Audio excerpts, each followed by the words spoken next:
Donc c'est un propos un peu introductif, hein. Artefact médiateur, objet, dispositif, candidat signe, être culturel. J'aurai pas le temps, dans le temps qui m'a imparti là, de passer tout en revue. Mais en fait, je vais vous raconter finalement la difficulté que j'ai eue moi-même, hein, en tant qu'apprenti chercheur, en tant que chercheur confirmé et tout, à naviguer entre ces notions, où on a le sentiment qu'on utilise le même terme, et en fait ça renvoie à des concepts très différents. Alors là, vous avez vu dans l'appel de la journée, hein, on avait passé en revue toute une série de travaux qui correspondent à des sources d'inspiration pour la réflexion sur la relation à la technique, hein, qui vont des travaux, ce qu'on appelle en STS, hein, Science Technique Society, donc de Calon-Latour à Starr et Grismer, des travaux dans le domaine de l'ergonomie, la théorie de l'activité, des travaux sur les usages, bien sûr, on va voir l'exposé suivant sur les usages, des travaux dans le domaine du design, hein, parce que le design va beaucoup renouveler finalement, c'est un peu le pari de cette journée, la manière dont on travaille la question de la relation à la technique dans les sciences sociales de manière générale, hein. Alors depuis les grands fondateurs de la théorie de la conception que sont Simon, à tous les designers qui aujourd'hui renouvellent ces approches, etc. etc. Donc voilà, ça c'est une espèce de panorama, je ne rentre pas dans le détail, on n'a absolument pas le temps, et je vais zoomer sur un certain nombre de ces cadres théoriques. Et pour ce faire, je vais m'ancrer dans la sémiotique des transactions coopératives, qui, comme vous le savez, est le cadre théorique que je propose, parce que finalement, c'est ça qui me sert à questionner les autres approches. Donc, je vous fais une présentation très courte. D'une certaine façon, vous saurez d'où je pars quand je me pose la question du statut de l'artefact médiateur. Alors, on ne va pas tellement parler de la transaction, on va plutôt parler de l'artefact médiateur. Donc ça, c'est le schéma canonique de la STC, dans lequel on a, alors vous voyez, des sujets, maintenant ça s'appelle des agents, qui sont engagés dans des transactions avec la médiation d'artefacts médiateurs. Et une chose très importante ici, c'est que ces artefacts médiateurs peuvent être capacitants, c'est-à-dire instrumentaux, ou porteurs de valeur, c'est-à-dire des biens. Et donc là, vous allez voir, déjà, on rentre dans des choses assez compliquées, avec les deux points de vue qui sont le point de vue centré sur le développement des artefacts et le point de vue centré sur le développement des participants à la transaction, avec ce que j'ai rajouté un peu plus tard, le développement de l'environnement, du milieu. Donc, la STC, d'une certaine façon, à la base, elle est fondée sur une ontologie très très simple. Même tellement simple que, voilà, mais vous allez voir que ça se complique après, hein, mais que dans beaucoup de théories de type sociologique ou autre, on a du mal, de mon point de vue, à retrouver cette simplicité. On a des agents, des artefacts et un environnement. Là, vous voyez, c'est bien opaque. On a des agents, un artefact, des oranges, et puis l'environnement derrière. Là, dans un contexte qui nous est plus familier, on a des agents, des artefacts médiateurs, donc à la fois le logiciel, les papiers, et puis l'environnement derrière qui sont les ressources numériques, les ressources informationnelles sur lesquelles on va s'appuyer. Et donc, ce qui est important dans la transaction, ce qui fait dans l'approche transactionnelle, c'est ce qui fait son originalité, c'est qu'il y a une transformation, et c'est pour ça qu'on parle de transaction et pas d'interaction, une transformation simultanée et concomitante à la fois des agents, des artefacts médiateurs et de l'environnement. Finalement, là, on pourrait se dire, mais quel est l'artefact médiateur ? C'est à la fois les fruits qui ont été cueillis ou les choses qui ont été préparées, mais c'est aussi le rituel postural, gestuel, qui se déroule pendant ce repas partagé et qui constitue, vous allez le voir, une forme d'artefact, là aussi, médiateur. Bon, là, c'est beaucoup plus facile de retrouver les éléments de création, les éléments de subjectivation. J'apprends des choses, on se reconnaît, on a des compétences différentes, et puis les éléments d'enrichissement du milieu, les bases documentaires, etc. Et puis l'autre élément d'ontologie très important de la STC, c'est que quand on analyse une situation transactionnelle, eh bien systématiquement, alors on part d'une situation problématique, d'une situation de trouble, comme dans l'enquête de Dewey, puis il y a une phase d'engagement mutuel, de virtualisation, de projection dans le futur. Il y a une phase, alors là vous retrouvez le parcours narratif de Greimas, rebaptisé parcours transactionnel, une phase de compétence qui correspond à la conception ou à la réalisation, et à la réalisation, une phase de performance qui correspond à l'usage et à la consommation, et puis une phase de bilan avec des éléments de rétribution et d'évaluation. Et vous voyez, les artefacts ne vont pas avoir tout à fait le même statut selon les étapes du parcours transactionnel. Donc là où ça se complique, c'est que, vous voyez, l'ontologie est simple, mais là où ça se complique, c'est que l'artefact médiateur, si on veut monter en généralité, va être très différent selon les situations. On va par exemple, à partir du moment enfin, parce que, vous voyez, tout mon objectif, hein, c'est de connecter, c'est le grand projet d'ATIC, hein, c'est de connecter les théories en sciences de l'information, donc du document, et les théories en sciences de la communication, alors que j'aborde avec un biais très particulier, hein, parce que moi, ça c'est voilà, ma faiblesse, ma formation en psychologie sociale ou en linguistique des interactions. C'est très difficile de parler de communication sans s'intéresser à minima aux conversations, aux interactions. Mais ce n'est pas partagé par tous nos collègues. Il y a des gens qui parlent de communication sans s'intéresser du tout aux échanges comme ça interpersonnels. Donc en tout cas, tout mon projet, c'est de connecter documents et interactions. Hein, donc de dire que le document prolonge des engagements relationnels, pensez à la lettre ou au contrat, et qu'inversement, l'interaction va pouvoir devenir distribuée et asynchrone grâce au support informationnel, au support documentaire pérenne.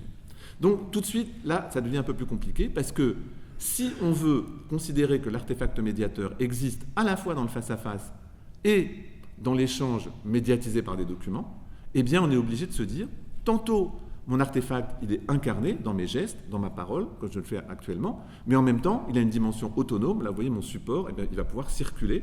Donc, l'ici et maintenant de l'interaction est prolongé sur un support matériel. Et là, déjà, si vous voulez, il n'y a quasiment plus aucune théorie de l'interaction qui prend ça en compte. Deuxième originalité, difficulté aussi, l'artefact, il peut être à la fois capacitant, c'est-à-dire que ça peut être un outil, mais il a aussi une dimension consommatoire, liée à l'usage et à la consommation. Hein, donc vous voyez, et le même artefact peut tantôt être vu comme un outil, ou tantôt être vu comme un bien. Par exemple, si vous faites une tarte aux pommes, à un moment donné, la pomme, ça peut être un instrument, un ingrédient, alors peut-être, ou un outil, si jamais vous voulez la planter pour faire des pommiers, mais à d'autres moments, ça va bien sûr être un bien de consommation, parce que vous allez la consommer. Et enfin, troisième difficulté, eh bien, les artefacts, ils peuvent avoir une dimension de type symbolique, hein, parole, texte, signe, ce qu'on appelle classiquement le signe dans la sémiotique traditionnelle. Donc ça va renvoyer à quelque chose d'autre, comme un texte, comme une parole, mais il a aussi un caractère matériel, alors bien sûr, support matériel de l'écriture, mais aussi, comme je vous l'ai dit, des instruments, des aliments, des vêtements, des équipements. Et là, vous voyez, on a ces gradients, alors je ne rentre pas trop dans le détail parce que ce n'est pas le but ici. Vous voyez, on a un gradient d'incarnation. Est-ce que c'est incorporé dans le corps ou est-ce que c'est autonome, que ça peut circuler? Est-ce qu'il est capacitant ou porteur de valeur? Est-ce qu'il est symbolique, matériel ou physique? Et donc, à partir de là, je ne rentre pas dans le détail, vous voyez, mais on peut dire, voilà, je vais faire une typologie des artefacts à dominante symbolique, en disant, il y en a qui sont incorporés, il y en a d'autres qui sont autonomes. Ils ont une dimension capacitante, donc je maîtrise une méthode de modélisation ou une dimension autonome, donc c'est une carte conceptuelle déposée sur une table, où ils sont porteurs de valeur, donc là ça va être une performance artistique, un discours dont je bénéficie, ou s'ils sont autonomes, c'est un rapport de publication, une base de données, voilà. Donc là on aurait typiquement le document pour l'action, et là on aurait une œuvre stabilisée, comme on va le dire. Et puis on pourrait faire la même chose pour les artefacts à dominante matérielle, un geste chirurgical, une plateforme numérique. Là, vous voyez, où les artefacts ne sont plus porteurs de valeur, ne sont plus des biens, mais sont des outils, des instruments. Bon, je vais assez vite. Alors, donc, vous voyez, l'espèce de sophistication là, que je suis obligé d'introduire pour décrire les artefacts médiateurs dans la STC. Et je vais vous raconter rapidement le travail que j'ai entamé, qu'on pourrait prolonger à plusieurs, qui consiste à regarder dans un certain nombre des théories qu'on a vues au début et qui sont listées dans l'appel, comment ça se retrouve. Alors, c'est une tentative dont je ne suis pas encore tout à fait contente, de dire finalement, qu'est-ce qu'on nous dit de l'artefact dans sa dimension matérielle? Est-ce qu'elle est prise en compte? Est-ce que la dimension symbolique de l'artefact est prise en compte? C'est-à-dire, est-ce qu'on considère bien que le langage est un artefact? Alors, il y a plein d'auteurs, qui disent oui, il y a des artefacts médiateurs symboliques qui relèvent de la langue. Il y en a d'autres pour qui c'est totalement exclu, qui même considèrent que, Schmitt en CSCW, il dit non, un artefact c'est forcément quelque chose qui a une structure matérielle et en aucun cas on ne pourrait considérer qu'une expression, voilà. Donc vous voyez, les débats, une expression verbale serait un artefact. Et puis, la question de la genèse sociale. Alors pour moi, la genèse sociale, c'est beaucoup la genèse dans l'interaction, puisque moi je continue à penser, comme un certain nombre de chercheurs, que véritablement ces échanges interpersonnels dans les groupes ou à différents niveaux sont un peu au cœur de ce qu'on appellerait le social et la communication, mais c'est une position qui est très loin d'être partagée. Comment elle apparaît, donc, et puis à chaque fois on va se dire, finalement, est-ce que c'est fort, est-ce que c'est partiel, ou est-ce que c'est vague, ou est-ce que c'est absent? Donc, alors, je vais assez vite. Dans la sociologie des sciences et des techniques et la sociologie d'innovation. Alors, typiquement, vous voyez, le terme d'objet frontière a connu une très grande popularité. Qu'en est-il? Et d'ailleurs, c'est un moment très intéressant, parce que Starr fait beaucoup référence à la tour, tout ça. Alors, qu'en est-il du statut des artefacts quand on parle d'objets frontières? Alors, bien sûr, c'est beaucoup la dimension matérielle, des inscriptions, c'est les termes de la tour, la matérialité des artefacts, à tel point qu'on va considérer que, pour en rendre compte de façon sociologique, de façon noble, on va les considérer comme des actants symétriques, etc., etc. La dimension symbolique, c'est-à-dire la conversation, l'échange, sont très peu pris en compte. Et pour moi, la jeunesse sociale reste, mais ça pourrait se discuter bien entendu, relativement vague, très générale. En fait, si vous regardez bien le texte de Starr, et Grismer, qui a connu un succès extraordinaire, ce qu'elle appelle l'objet frontière, c'est des choses aussi diverses que des grands équipements, des classifications. L'État de la Californie est lui-même un objet frontière. Donc on est face, si vous voulez, à une espèce de pluralité énorme, d'une montée pour en généralité non contrôlée, mais cet article a quand même rendu des services, et puis voilà. Bon, mais ouais, pour moi, ça me pose des problèmes par rapport à mon cadre analytique. Deuxième approche, l'objet intermédiaire. Alors, les deux courants sont venus en même temps. Là, c'est le travail de sociologues du travail, Jantet et Vinck, qui vont regarder des plans, des maquettes en conception. Donc là, la dimension matérielle est assez forte. La dimension symbolique est en partie présente, même s'il n'y a pas du tout de référence à une sémiotique, à une question de sens ou autre. Mais la jeunesse sociale, là aussi, reste pour moi relativement vague. Et j'en veux, encore une fois, pour exemple, le fait que, là aussi, ce qu'ils appellent les objets intermédiaires, ça va du stylo à un très grand équipement médical. Et donc, les gens, enfin, ces sociologues, c'est des sociologues, ils ont cette tendance à monter en généralité vers le social, et leur appareil analytique pour travailler l'artefact médiateur dans sa technicité avec son support et autres est très faible. Et pour nous, en sciences de l'information, ce n'est pas satisfaisant. Voilà.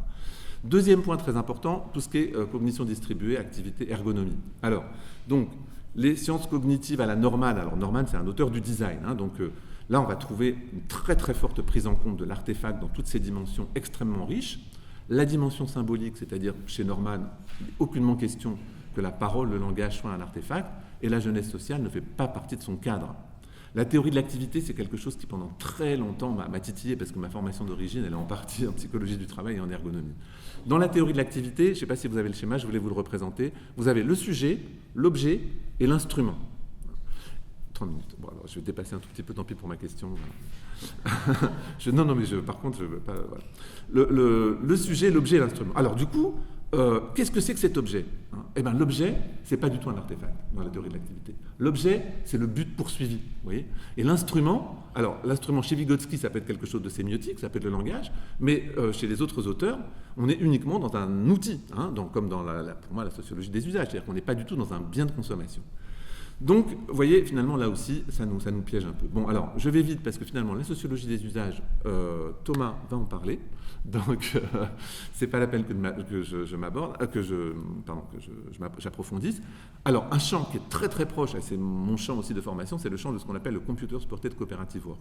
En particulier, un auteur comme Kel Schmidt, que je vous recommande, qui, bien entendu, est très proche de nous, parce que, pour lui, tout de suite, les artefacts matériels sont des mécanismes de coordination. Donc la dimension matérielle, elle est très forte, elle est très précise. Mais chez Schmitt, c'est interdit d'utiliser le terme d'artefact pour quelque chose qui serait de l'ordre du langage. C'est vraiment un marxiste dans la tradition un peu traditionnelle. On ne considère pas du tout la parole comme un artefact. Et surtout, il regarde vraiment les pratiques de coordination et très peu la dimension porteuse de valeur de l'artefact et les processus de conception. Donc, c'est vraiment un cousin fort, mais on n'est pas tout à fait non plus dans le même univers. Alors, je conclus. Ah oui, alors, les sciences de l'information et la sémiotique. Donc, dans les sciences de l'information et du document, bien sûr, la dimension matérielle et symbolique est très forte, mais la jeunesse sociale est quasiment absente. Dans la théorie, Foucault, Jeanneret, c'est un peu... la dimension matérielle est présente à travers la conceptualisation des dispositifs, même si elle est très, là aussi, vague de mon point de vue. La dimension symbolique est super forte. Et la question de la jeunesse sociale est soit vague chez Foucault, soit chez Jeanneret complexe, puisque Jeanneret ne considère pas les interactions comme étant un objet d'intérêt quand il parle de la circulation des choses. C'est un truc... Et dans la sémiotique américaine ou européenne, bien sûr, la dimension symbolique est très forte, mais la jeunesse sociale est quasiment absente. Donc, mais il y a quand même des convergences. Alors, je n'ai pas le temps de vous le dire, mais je voulais de m'approfondir. Mais en tout cas, par exemple, dans la définition du dispositif, Jeanneret et la STC se rejoignent complètement. Jeanneret dit, dans le domaine de l'information, de la communication et des médias, c'est le terme le plus couramment employé pour désigner l'ensemble des substrats matériels de communication. Ça rejoint tout à fait la définition du dispositif dans la STC, c'est-à-dire en fait un ensemble d'artefacts capacitants, donc d'instruments, qui composent un milieu. Donc, deux éléments de conclusion. Il y a un enjeu de morcellement des sciences humaines, et de ce point de vue-là, par rapport à ce morcellement, les cycles alliés au design peuvent être un relais intéressant. Hein. Donc les sociologues, en général, ne s'intéressent pas aux interactions, et quand ils le font, c'est à un niveau tellement microscopique qu'aucune montée en généralité n'est possible, hein, comme quand on fait de l'analyse de la conversation ethnographique, sauf avec des concepts un peu étranges comme ceux de notre ami Coren autour de la ventriloquie. Les spécialistes de la technique et de la conception ont des approches, de mon point de vue, souvent un peu vagues du social et ne regardent pas les interactions constitutives de la technique. Et inversement, les spécialistes des interactions ne s'intéressent pas à la technique et n'ont pas de théorie des artefacts. Et ça va de l'ethnométhodologie à Goffman. Il n'y a pas de théorie propre de l'artefact dans ces domaines. Et deuxième conclusion, il y a vraiment des enjeux d'épistémologie dans la montée en généralité. Je vous ai donné quelques exemples, hein, mais je pense qu'il faut vraiment qu'on soit un peu soucieux du fait qu'il doit y avoir un ancrage empirique potentiel. On va pouvoir dire quelle observation atteste de ce concept, il doit pouvoir y avoir un contrôle de l'abstraction, etc., etc.